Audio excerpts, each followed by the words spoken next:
సింహాచలం ప్రమాద ఘటనలో మృతి చెందిన కుటుంబ సభ్యులు ఒక్కొక్కరిగా కేజీహెచ్కి అయితే వస్తున్నారు. మనం చూడొచ్చు ఇక్కడ ఎడ్ల వెంకట్రావు స్టీల్ ప్లాంట్ లో ఎంప్లాయీగా పనిచేస్తున్నటువంటి వ్యక్తి దర్శనానికి కుటుంబంతో వెళ్లి అక్కడ చనిపోయినటువంటి నేపథ్యంలో వాళ్ళ కుటుంబ సభ్యులు భార్య అదేవిధంగా తమ్ముడు కుటుంబ సభ్యులందరూ కూడా రోధిస్తున్నటువంటి సంఘటన కూడా మనం చూడొచ్చు. ఎందుకంటే కుటుంబం మొత్తం అంతా కూడా ఈ రోజు ఈ ఘటన జరిగినటువంటి నేపథ్యంలో అందరూ ఒక్కొక్కరిగా కేజీహెచ్కి వాళ్ళ మృతదేహాలని చూడడానికి వస్తున్నటువంటి పరిస్థితి అయితే కనిపిస్తుంది. ఇక్కడ ప్రస్తుతం ఇక్కడ ఉన్నటువంటి ఫ్యామిలీ మెంబర్స్ కూడా సొమ్మసిల్లి పడిపోయినటువంటిది అయితే మనం చూడొచ్చు. ఎడ్ల వెంకట్రావు భార్య సొమ్మసిల్లి పడిపోయింది. ఆమెను కూడా కొంతవరకు మేల్కొల్పే ప్రయత్నం అయితే చేస్తున్నారు. ఈ ప్రమాదం జరిగింది. ప్రమాదంలో దర్శనానికి అప్పన్న దర్శనం చేసుకోవడానికి వెళ్ళినటువంటి వీళ్ళు తన భర్త చనిపోయారని తెలిసిన వెంటనే ఆమె ప్రస్తుతం అయితే కొంత అపస్మారక స్థితిలోకి వెళ్ళిపోయినటువంటిది అయితే ఉంది. అందరూ ఒక్కొక్కరు కూడా భయపడుతూ ఉన్నారు. కుటుంబ సభ్యులందరూ కూడా ఇప్పటికీ ఏం జరుగుతుందో తెలియనటువంటిది పరిస్థితి అయితే ఉంది. సో దీంతో వాళ్ళని చూసే ప్రయత్నం అయితే చేస్తున్నారు. ఒక పక్క నుంచి తమ్ముడిని కూడా చూడొచ్చు. వాళ్ళ అన్న చనిపోయాడని తెలిసి రోధిస్తున్నటువంటిది కింద పడి మరి అతను వాళ్ళ అన్న లేరని కూడా రోధిస్తున్నటువంటిది అయితే చూడొచ్చు. ఆ ఎడ్ల వెంకటరావు తమ్ముడు అయితే ప్రస్తుతం తీవ్ర ఆందోళన చెందుతున్నటువంటి అంది. మేయర్ విశాఖ మేయర్ పేలా శ్రీనివాస్ కూడా ప్రస్తుతం ఇక్కడే ఉండి వస్తున్నటువంటి ఒక్కొక్క కుటుంబ సభ్యుల్ని వాళ్ళతో మాట్లాడుతూ వాళ్ళని పరామర్శిస్తూ ప్రస్తుతం అయితే ఆ ధైర్యం చెప్తున్నటువంటి దాన్ని కూడా చూడొచ్చు. చనిపోయినటువంటి కుటుంబ సభ్యులందరూ కూడా ఎందుకంటే మరి కొద్దిసేపట్లో అధికారులు మంత్రులు ఇక్కడ కేజీహెచ్కి వచ్చే అవకాశం అయితే ఉన్నటువంటి నేపథ్యంలో వీళ్ళందరూ కూడా వాళ్ళకి సంబంధించినటువంటి దానికి సంబంధించి అంటే ఒకటి ఏడవకండి ఎందుకంటే చనిపోయారు. అది మీకు ఎప్పుడు తెలిసింది ఈ విషయం?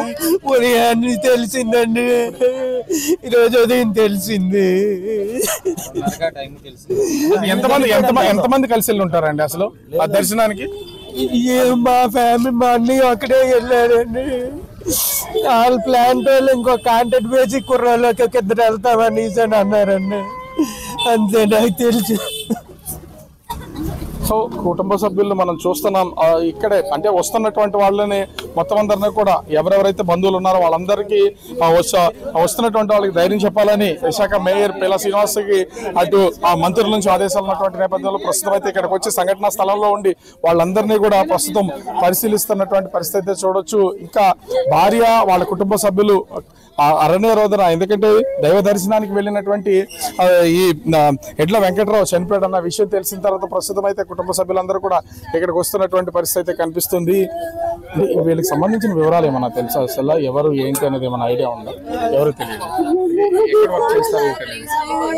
సో చనిపోయినటువంటి కుటుంబ సభ్యులు కూడా ప్రస్తుతం చనిపోయినటువంటి వ్యక్తి ఎడ్ల వెంకటరావు అని తెలిసినటువంటి నేపథ్యంలో ఇప్పటి వరకు కూడా వాళ్ళ మృతదేహాన్ని అయితే చూసినటువంటి పరిస్థితి అయితే లేదు. సో లోపలికి వెళ్ళి మార్చిడి లోపలికి వెళ్ళి మృతదేహాన్ని చూసి ఐడెంటిఫై చేయాలి. సో విషయం తెలిసింది. కాంట్రాక్ట్ ఎంప్లాయీస్ తో కలిసి స్టీల్ ప్లాంట్ లో పనిచేస్తున్నటువంటి ఎడ్ల వెంకటరావు అప్పన్న దర్శనానికి అయితే వెళ్ళినట్టుగా తెలిసింది. అప్పన్న దర్శనంలో జరిగినటువంటి ఈ ప్రమాదంలో మృతి చెందారు. కుటుంబ సభ్యులు అయితే ఒక్కొక్కరిగా వస్తున్నారు. వాళ్ళు వచ్చి ఇంక్వెస్ట్ చేసిన తర్వాత ఖచ్చితంగా పోస్ట్ మార్టం నిర్వహించి మృతదేహాలని బంధువులకు అందిస్తామని చెప్తున్నటువంటి పరిస్థితి ఉంది. మరి అక్కడికి వెళ్ళిన తర్వాత కూడా హెడ్ ఇంజరీస్ ఫేస్ కూడా చాలా వరకు కనిపించకుండా అంటే మొత్తం ఛిద్రమైపోయినాయి. కొన్ని ముఖాలు అయితే ఉన్నాయి. వాటిని గుర్తిస్తేనే కానీ ఎవరో మృతదేహం ఏంటనేది తెలిసే అవకాశం అయితే లేదు. వాళ్ళకి వచ్చిన సమాచారం ప్రకారం ప్రస్తుతం కేజీహెచ్ దగ్గరికి అయితే వచ్చిన పరిస్థితి అయితే కనిపిస్తుంది. Cameraman Ajay Raju big TV Visakhapatnam. For more videos like this, subscribe Big TV channel.